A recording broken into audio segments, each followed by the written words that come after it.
사랑과 은혜가 풍성하신 하나님 아버지, 주님의 몸된 교회가 늘 아버지 앞에 예배하며 온 성도들이 복을 받고 또한 세상 속에서도 예수 그리스도의 향기를 드러내는 우리 복 있는 성도들 다 되게 하여 주시기를 원하옵나이다. 오늘 하나님의 복 주신 날 나와서 예배드릴 때 위로부터 생명의 말씀을 허락하여 주시옵소서.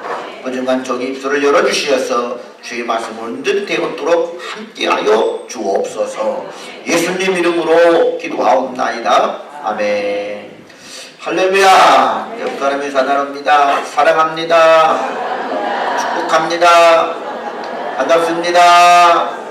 아멘. 오늘은 룻기 3장 11절로 18절 말씀으로 쉬지 않으시는 하나님이라는 말씀의 제목으로 함께 은혜를 나누겠습니다.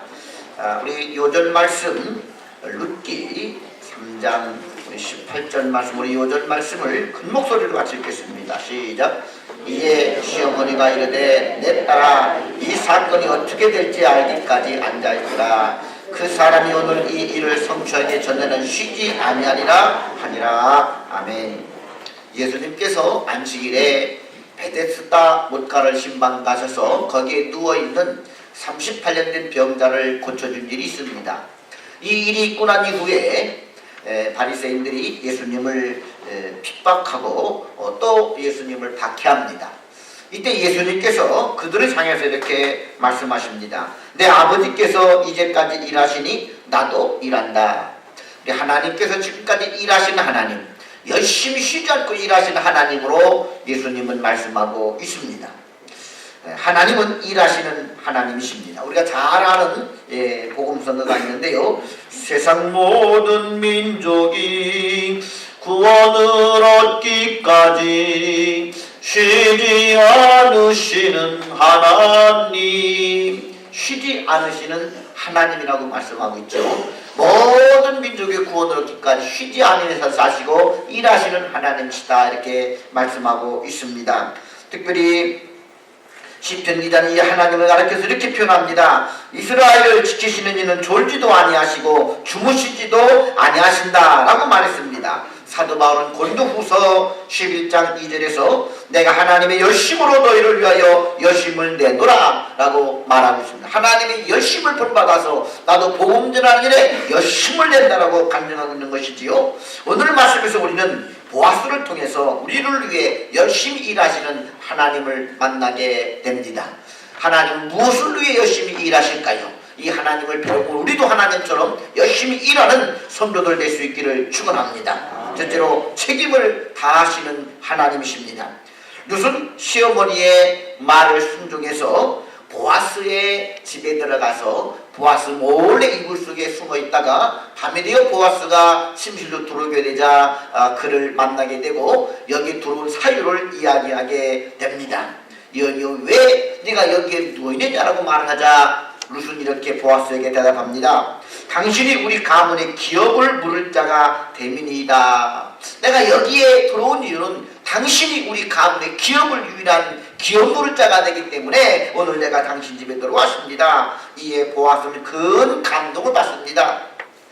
여인이 자존심도 있고 수치심도 있으나 가문을 세우고자 하는 그 믿음의 중심을 보고 보아스가 룻을 이렇게 축복합니다. 내 딸아 여호와께서 내게 복 주시기를 원하노라. 그리고 이렇게 또한 그에게 약속을 합니다. 여호와께서 살아계시면 누구 내가 맹세하노니 내가 기업 물을 자의 책임을 내게 이행하리라. 보아스는 기업 물을 자의 책임을 이행하겠다고 룻을 축복해주고 약속을 합니다. 여기서 기업 물을 자는 히브리어로 고엘이라고 합니다. 고엘의 뜻은 무엇입니까? 고엘의 뜻은 되찾다, 되찾아 주다, 구속하다, 원한을 갚아주다, 보상하다, 친족의 역할을 다하다 라는 동사의 의미를 가지고 있고, 명사적으로 보게 되면은 이것을 시행하는 사람으로서 구속자, 속량자라는 뜻을 가지고 있습니다. 이러한 고엘 제도는 실제로 경제적인 분야에서 실현됐습니다. 한 사람이 너무 가난해서 땅을 다 팔아버리고 없습니다. 그러면은 가장 가까운 친족이 그 형제를 위해서 자기가 친족이 잃어버린 땅을 사서 친족에게 다시 주는 것입니다. 참 얼마나 참 좋아요. 형제들이 있으면은요, 뭐 이렇게 동생이 뭐 사업하든지 뭐 하다가 땅을 다 팔아먹고 가난해졌어요. 그러면 돈이 있는 형이 그 동생의 땅을 되찾아서 주는 것입니다. 참 멋있는 일이지요. 두 번째는 이제 종으로 팔린 경우에 해당이 됩니다. 전쟁에 포로가 되든지 또는 너무 빚이 져서 내가 종으로 팔리게 됐어요. 그래서 사랑하는 형제가 종으로 팔려가게 됩니다. 그러면은 가까운 친족이 가서 그 값을 주고 이 종으로 팔려간 친족을 송장해서 값을 주고 대신 지불해주고 그 친족을 송장해서 다시 자율로 돌아가게 해주는 것입니다. 얼마나 친족 간의 형제 간의 우애가 좋고 얼마나 참 아름다워 보입니까? 세 번째는 계대 결혼법에 해당되는 것입니다. 만일 형이 결혼했는데 아들을 낳지 못하고 죽어요. 아들이 있어야 그 집안의 대를 잇는데 형이 그만 아들을 낳지 못하고 죽게 되면은 이제 동생이 형수를 취해서 아들을 낳은 다음 그 아들을 형의 족보에 올려주는 것입니다. 이것이 바로 계대 결혼법으로서의 고혈의 제도지요. 또 이런 경우도 있습니다. 내가 그 원수가 있습니다. 너무 억울합니다. 원수를 갚지 못하고 죽어요. 그러면 대신 그 원수를 친족이 갚아주는 것입니다. 이것이 성경에 기록되어져 있는 고혈의 율법이었습니다. 이 고혈 제도를 통해서 알 수 있는 것은 뭐냐? 선민 이스라엘 하나님의 백성은 세상 백성과는 좀 다르다는 것입니다. 하나님의 백성은 철저히 형제의 아픔, 가족의 경제적으로나 여러 가지 어려움을 반드시 서로 돌보도록 했다는 것을 볼 수가 있습니다. 따라합니다. 더불어 사는 친족, 더불어 사는 형제. 요즘은 형제끼리 막 싸우지요. 밥 먹고 살만한 유산을 물려받았는데도 더 많이 물려받으려고 형제끼리 싸움을 합니다. 부모님이 돌아가신 장례식장에 가서 정말 부모님 부르자식 부릅니다라고 울고 막 해야 되는데 오히려 부모님이 재산을 놓고 가족들 오는지 마는지 관심도 없고 그거 가지고 싸움하는 가족들도 있습니다. 또는 조의금을 냈는데 네 손님이 많으냐 내 손님이 많으냐 또 그거 가지고 싸움을 하고 있어요. 이 얼마나 형제간에 참 불의하고 형제간의 갈등이 많습니까? 근데 이스라엘 공동체는 그러지 말라는 것입니다. 하나님이 세워준 가족 공동체를 더불어 지켜나가라는 것입니다. 형제의 아픔을 형제의 고통을 반드시 돌아보라는 것입니다. 이것이 바로 고엘 제도였습니다. 이것이 삶의 현장에서 철저히 지켜지게 될 때 이스라엘은 한 사람의 나고자도 없이 함께 번성함으로써 하나님께서 아브라함에게 하였던 약속의 성취를 이룰 수가 있었던 것입니다. 그러므로 이스라엘 공동체는 사회 내에서의 불평등의 관계 또는 부의 편중과 양극화 사회의 무질서와 착취적 상황을 용납하지 않았습니다. 그러므로 고엘 제도는 하나님의 질서가 파괴된 사회를 고치기 위한 하나님의 은혜의 가르침이었던 것입니다. 이 고엘은 예수님을 통해서 온전히 이루어지게 되었습니다. 이 고엘 제도를 통해서 성경은 누구를 예고하고 있느냐, 누구를 예표하고 있느냐, 바로 예수 그리스도를 예표하고 있다는 것이지요. 고엘이라는 뜻이 구속자라는 뜻입니다. 고엘이라는 뜻이 보상하여 추가하는 뜻입니다. 우리는 과거 룻과 같이 이방인이었습니다. 하나님이 축복에서 제외된 사람들이었습니다. 조상들로부터 우상을 숭배하고 하나님과 등을 지고 하나님의 진노 아래 살았던 사람들입니다. 죄의 노예가 되고 사탄의 노예가 되고 그리고는 사망의 권세 아래 신음하고 고통하는 사람들이었습니다. 나름대로 세상에서 행복을 꿈꿔보지만 룻은 남편을 잃었습니다. 시아버지도 잃었습니다. 시어머니와 룻이 과부가 돼서 아무도 의지할 사람이 없는 것처럼 나름대로 행복을 꿈꿔버린 우리는 남편 같은 모든 것들을 잃어버린 자가 되었습니다. 영적으로 가난해지고 육적으로 가난해졌고 헐벗고 굶주리며 질병의 고통 가운데 저주받은 삶을 살게 되는 것입니다. 결국 죄와 사망의 종로를 타며 하나님의 진노 아래 멸망받은 자로 살게 된 운명, 이것이 우리들의 삶의 이야기입니다. 그런데 분명한 것은 이 세상 그 어디에도 죄와 저주 아래 있는 우리들을 책임져 줄 사람은 하나도 없다는 것입니다. 우리의 진정한 구속자, 우리의 진정한 고백이 없다는 것입니다. 이런 우리를 위해 예수님만이 우리의 유일한 고엘이 되시는 것입니다. 우리에게 유일한 고엘이 보았었던 것처럼 예수님이 우리의 고엘이 되십니다. 그렇기 때문에 예수님이 이 고엘의 책임을 감당해 주지 않으면 우리는 소망 없는 인생이라는 것입니다. 그러나 보아스가 룻을 위해서 기꺼이 고엘의 책임을 내가 감당하여 주리라, 내가 반드시 너의 기업 물을 자가 되어 주리라, 이 책임을 완수하리라 라고 말씀하신 것처럼 예수님께서는 우리 인생의 유일한 고엘이 되시는데 이 예수님께서 고엘의 책임, 기업 물을 자의 책임을 피하지 않으시고 감당하여 주시겠다고 약속하여 주었습니다. 예수님이 약속대로 고엘의 책임을 이행하시기 위해서 필요한 대가와 값을 기꺼이 지불하여 주셨습니다. 그것은 십자가의 대속의 죽음이었습니다. 그 몸으로 기꺼이 우리를 위해 십자가에 못 박히셨고 기꺼이 피 흘려 죽으셨습니다. 이 은혜로 우리는 살게 되었고 하나님의 자녀로 하나님 나라의 상속자가 되게 된 것입니다.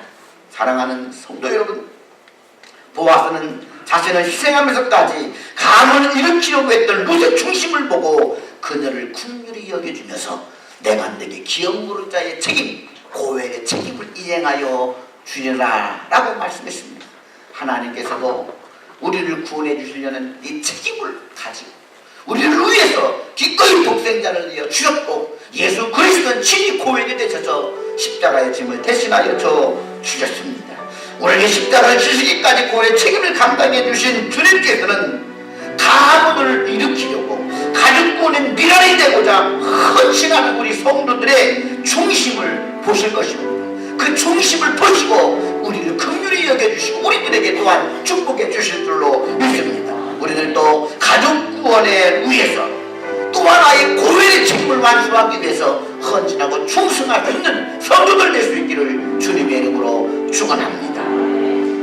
세상 모든 민족이 구원을 얻기까지 신뢰하시는 하나님,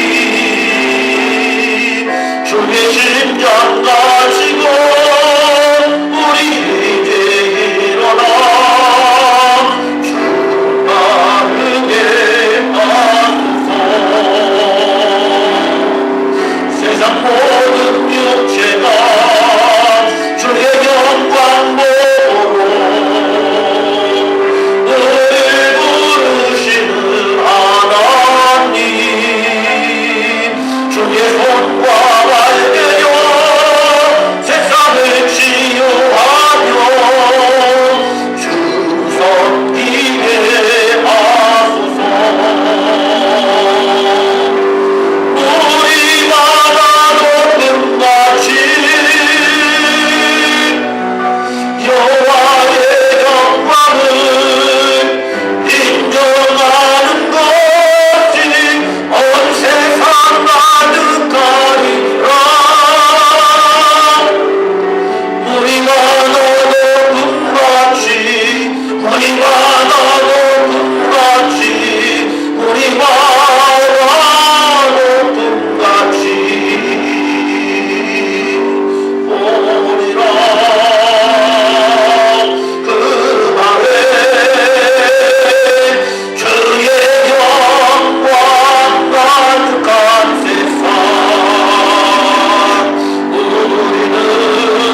하나님의 열심을 만나게 됩니다.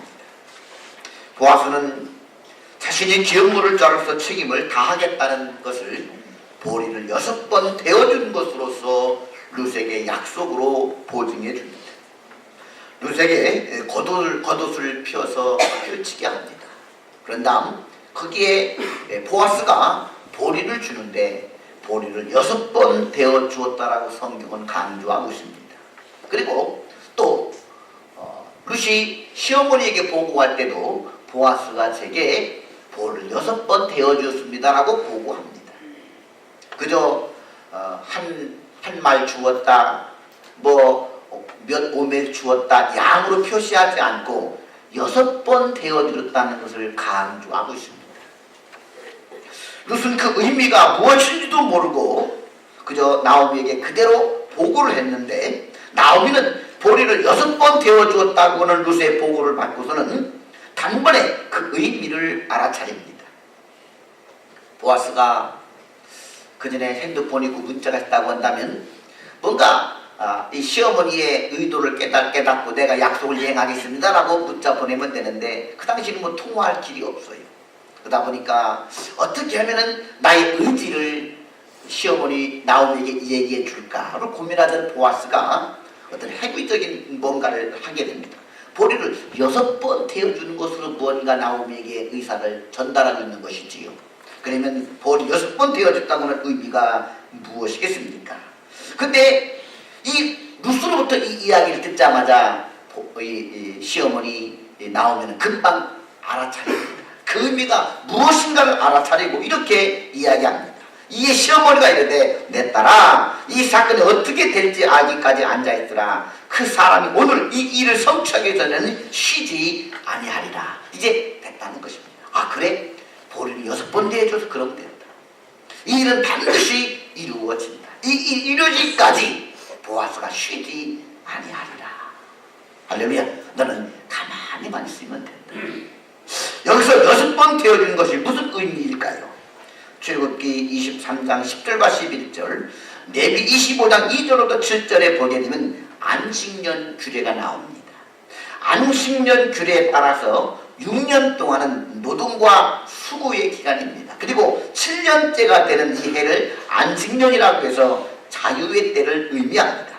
이 6이라는 숫자는 7이 되지 않은 불완전한 숫자이고 7이 되어야만 완전한 숫자가 됩니다. 즉 완전한 쉼, 안식이 이루어지는 것입니다.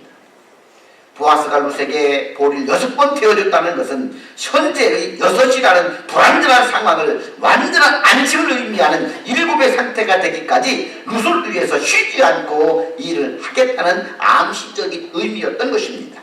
나오미는 이를 바로 알아차리고 그 사람이 오늘 이 일을 성취하게 되면 쉬지 아니하리라 라고 말한 것입니다.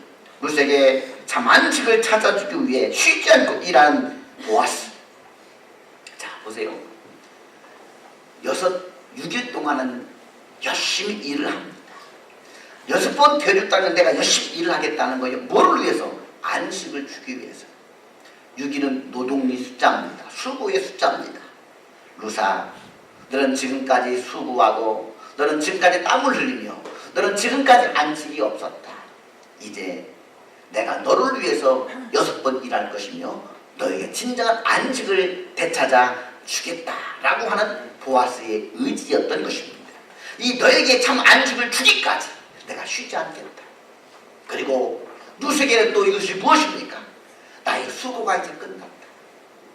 나의 눈물이 이제 끝이 났다. 나의 고통의 세월이 이제 끝이 났다. 내게는 곧 안식, 참 쉼이 도래하는 것이다. 희망을 심어주었던 것입니다. 할렐루야. 우리는 이 보아스를 통해서 6번 되어주듯이 우리의 행복을 위해 우리의 참 안식을 주시기 위해 일하시는 하나님을 만나게 되는 것입니다. 구약시대에 특별히 창세기에 보게 되면 하나님께서 온 천지만물을 창조하시는데 6일 동안 창조를 하십니다. 매일매일 하나님은 한 가지씩을 창조하시고 6일까지 다 창조한 다음에 7일째 쉬십니다. 6번 되어주며 참 안식을 누리시지요. 그런데 모든 만물을 6일 동안 창조하고 마지막 6일 날 해가 저물 때 맨 마지막으로 창조한 것이 누구냐? 바로 사람입니다. 사람을 마지막 창조하고 그 다음날 하나님은 안식을 하십니다. 그러면 하나님 편에서는 6일 동안 일하시고 7일째 안식한 것으로 보이지만 우리 인간 편으로 볼 때는 이것이 무엇을 의미합니까? 하나님이 6일 동안 창조한 모든 것을 하나님 우리들에게 줬습니다. 햇빛도 주셨습니다.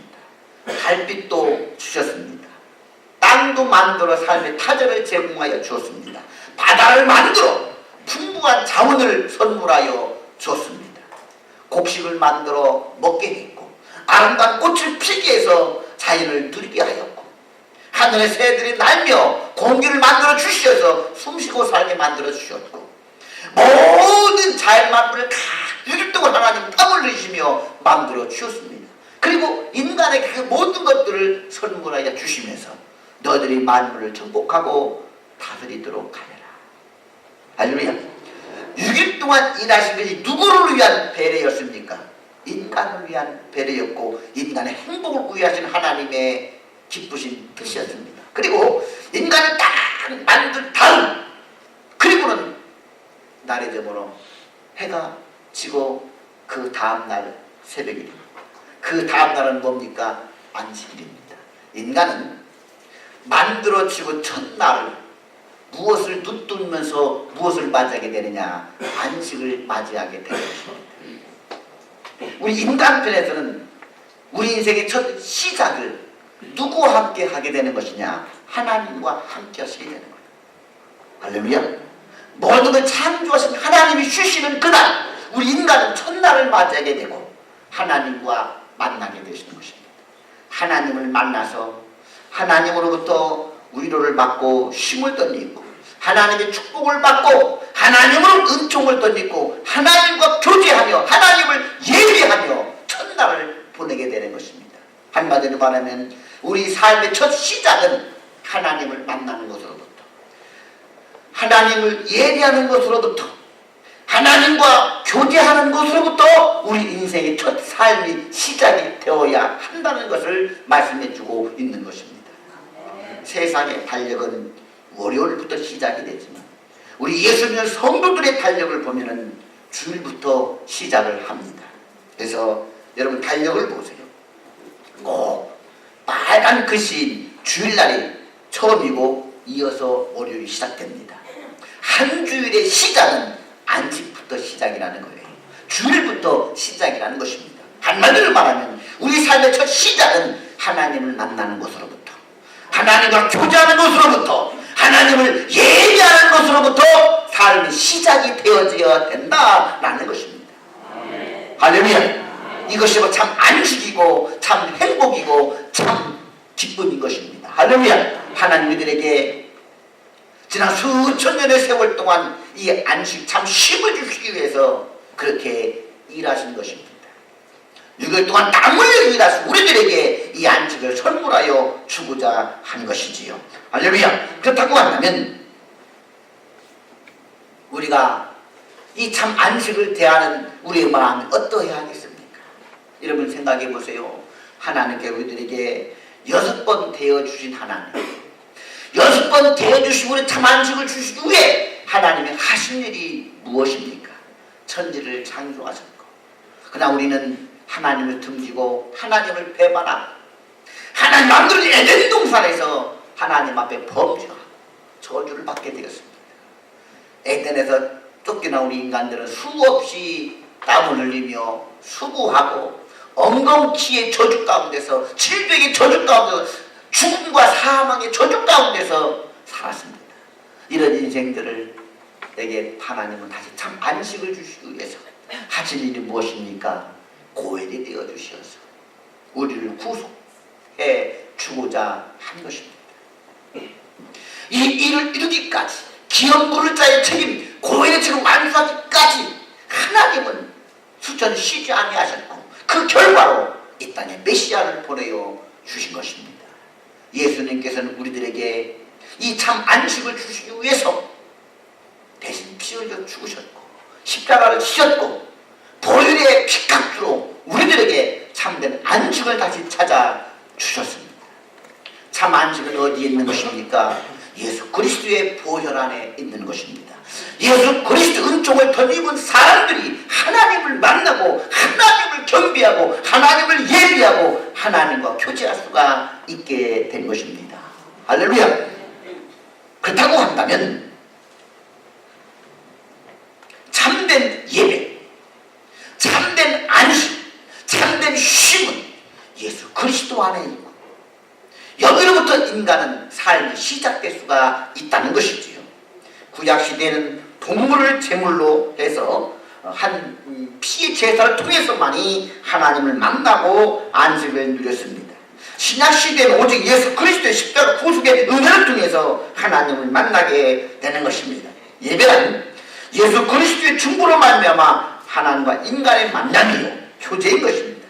하나님을 만나는 예배의 복이 우리들에게 주어진 것은 그 아들 예수 그리스도의 십자가에 거룩한 희생이 있었기 때문입니다. 6번 되어주신 하나님의 은혜는 바로 예수 그리스도의 거룩한 희생을 통해 하나님을 만나는 예배의 복이라고 할 수가 있는 것입니다. 우리에게 하나님을 만나는 참 안식, 예배의 복을 주시기 위해서 주님은 그렇게 쉬지 않고 열심히 일하셨고 십자가에 피 흘리기까지 희생하여 주셨다는 것입니다. 그렇다고 한다면 그 은총에 대한 우리의 태도는 어떠해야 하겠습니까? 하나님께 드리는 예배가 세상 모임에 밀려서 그렇게 헐값으로 취급받아서는 결코 안 된다는 사실입니다. 만약 그리스도인들이 주일날에 등산에 나가고 낚시나 결혼식이나 여행 등 세상 일로 예배를 드리지 않는다고 한다면 하나님과의 만남을 갖고 살도록 하기 위해 독생자 예수 그리스도께서 십자가 피값을 지불하면서까지 수고해 주신 6번 되어준 하나님의 은혜를 헛되이 하게 되는 거라는 것입니다. 우리 사랑하는 성도 여러분, 아담의 범죄 이후 수천 년 동안 쉬지 않고 일하시면서 우리에게 참 안식을 주시고자 하신 그 하나님의 열심을 외면하는 성도들이 되지 않기를 주님의 이름으로 축원합니다. 하나님은 오늘도 자녀들은 우리 성도들을 위해서 쉬지 않고 일하십니다. 그리고 우리가 주일에는 주님과 함께 보내며 참된 쉼, 샬롬의 은혜를 누리기를 하나님은 간절히 원하십니다. 예배에 승리하지 못하면 하나님의 은혜와 축복도 없습니다. 그것은 참 안식이 아닙니다. 온전한 예배, 온전한 주일 성수를 통해서 십자가 보혈의 은혜를 헛되이 하지 않기를 축원합니다. 그리고 오늘도 우리 안식을 위해 하나님은 지금도 쉬지 않고 일하시는 줄로 믿습니다. 우리가 월요일부터 토요일까지 내 힘으로, 내 노력으로, 내 능력으로 내가 잘나서 사는 것 같지만 하나님이 열심히 일하시는 하나님의 은혜가 아니라고 한다면 어쩌면 우리가 오늘 이 자리에 앉아있지 못할지도 모릅니다.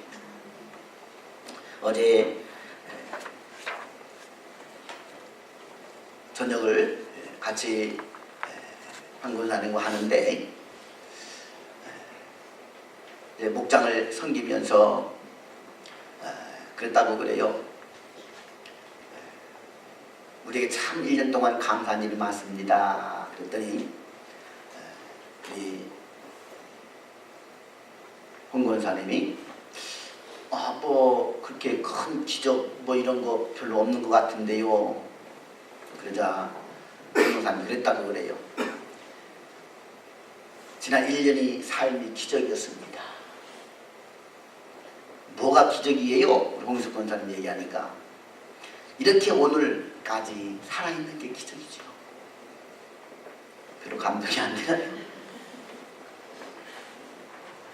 갑자기 땅이 무너져 죽은 사람도 많고 1년을 지내며 병원 왔다 갔다 하며 세상 떠난 분도 많고 수없는 사고 사건들이 많았는데 이렇게 오늘 살아서 이렇게 오늘 하나님을 예배할 수 있다는 것 이 자체가 기적이 아닙니까? 아멘. 그러자 우리 홍수 권사님이 만드요 가슴이 킹하네요. 할렐루야. 그래서 목장님들이 은혜가 넘쳤다고 합니다. 그렇습니다. 여러분. 내 힘으로 사는 것 같으지요. 내 능력으로 사는 것 같으지요. 내가 잘나서 사는 것 같으지요.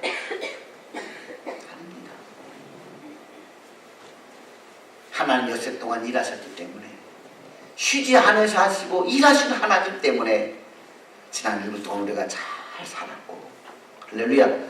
오늘 이렇게 주님 앞에 나와 예배드릴 수 있는 것이 아닙니까? 아멘. 이 안식을 맛보게 하시려고. 그래서 우리가 꼭 주일은, 하나님의 안식일은 주님을 만나고 주님과 교제하고 하나님을 예배하고, 아멘. 이것이 삶의 첫 시작이 되어야 됩니다. 이걸 만들어 주려고, 이 책임을 다하시려고 주님이 그토록 수고하셨고 쉬지 아니하시고 일하셨고 이 땅에 오셨고 십자가 지셨고 피 흘려 주셨고, 지금도 하나님 우편에 앉으셔서 지금도 우리를 위해서 쉬지 않고 기도해 주시는 것이 아닙니까? 우리 하나님은 졸지도 아니하시고 주무시지도 아니하시면서 노심초사 우리를 위해서 일하시고 계신 건 아닙니까? 할렐루야. 그렇다면 우리는 이 주일에 주님의 날로서 주님 앞에 나와 예배드리고 정말 주님과 함께 교제하고 주님 앞에 봉사하며 참 안식을 누려야 되지 않겠습니까? 그런데 우리가 이 날을 다른 것에 밀려서 등산, 낚시, 여행, 또 상가집 돌보 이런 것에 밀려서 주일에 밀린다고 한다면 우리를 위해 일하시는 하나님, 책임을 다하시는 하나님, 십자가 저기까지 수고한 그 하나님의 수고를 정말 무색하게 만드는 것 아닙니까? 그 손을 부끄럽게 만드는 것이 아닙니까? 이 예배의 축복, 안식의 축복을 받아 누리는 여러분 다 될 수 있기를 주님의 이름으로 축원합니다. 기도하겠습니다. 사랑과 은혜가 풍성하신 아버지 하나님, 우리들에게 참된 고혈이 되시기 위해서, 구속자 속량자가 되시기 위해서 우리를 버려두지 아니하시고 책임을 다하실 십자가 지기까지 사명 감당하신 주님을 인하여 감사합니다. 6번 태어주시기까지 우리를 위해 수고하시며 쉬지 않고 일하시는 하나님의 은혜를 감사합니다. 오늘도 그 하나님의 수고하심과 일하심이 있기에 오늘도 우리가 숨을 쉬며 주님 앞에 나와 예배할 수 있는 것 감사합니다. 늘 넘치는 감사로 하나님 앞에 영광을 돌리는 삶을 살게 하여 주옵소서. 예수님 이름으로 기도하옵나이다. 아멘.